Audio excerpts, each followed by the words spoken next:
Good morning, it's Nicholas from Gandor Gaming, and a lot of Burst Protocol cards got revealed in the last few hours, and I am falling behind, so let's get straight into this. So first things first, we'll be talking about a lot of things, in two videos today, as long as nothing else comes out.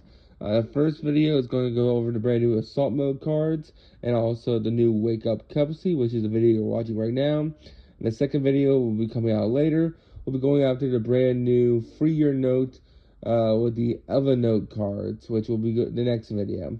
So let's get straight to this. So first things first, we have Wake Up Cupsy or Earl. This is a brand new Cups archetype. They've been releasing a new card for this archetype every set. It's a flip archetype. It has like 3 or 4 cards now in the archetype. It's kind of like how I think the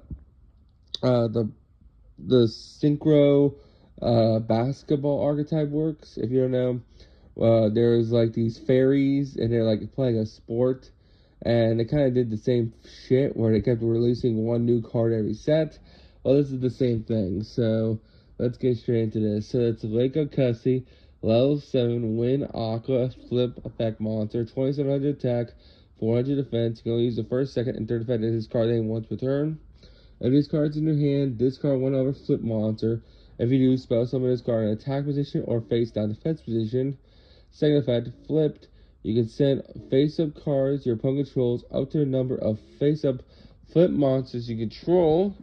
That's pretty insane. So on flip summon, it sends face-up cards your opponent controls up to the number of face-up flip monsters you control.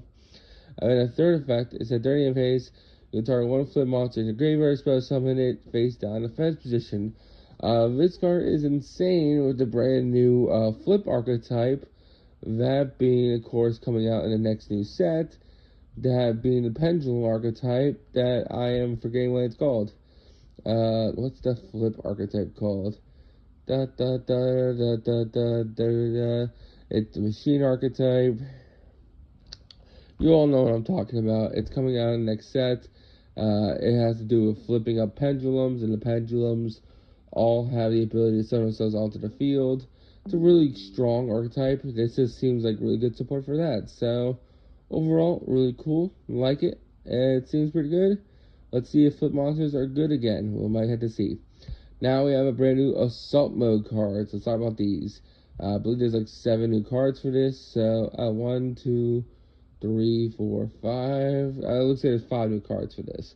So first things first, we have Junk Warrior Buster, or a Junk Warrior Assault Mode. It's a level 7 Dark Warrior special summon effect monster, 2800 attack, 1800 defense.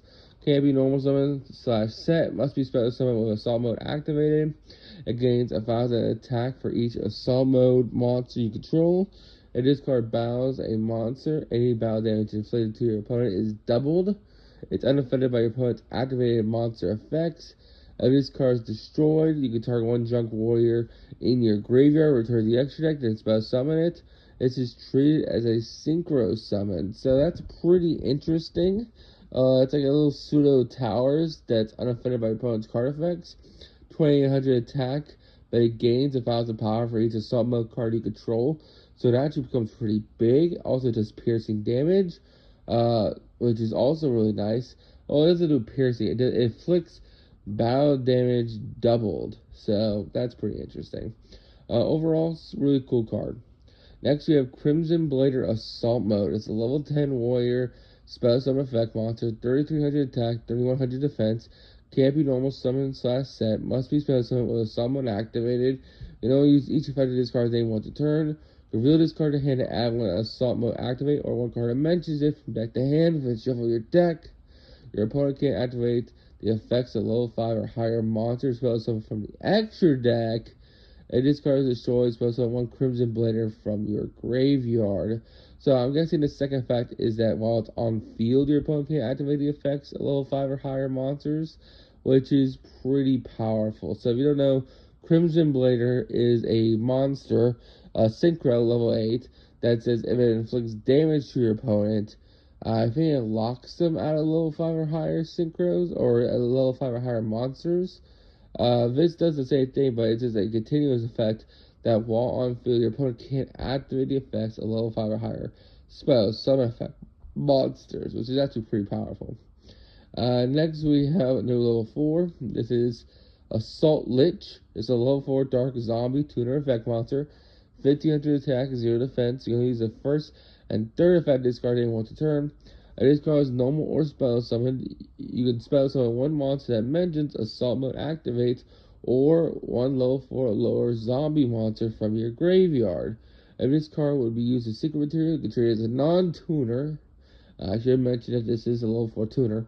It discards since graveyard as synchro material. You can add one Assault Slash or Assault Counter from your deck to hand. So if you don't know, Assault Slash and Assault Counter are the trap cards for the archetype. I think one's a counter trap, the other one's like a pop card, so not bad at all. Adding your traps seems pretty powerful.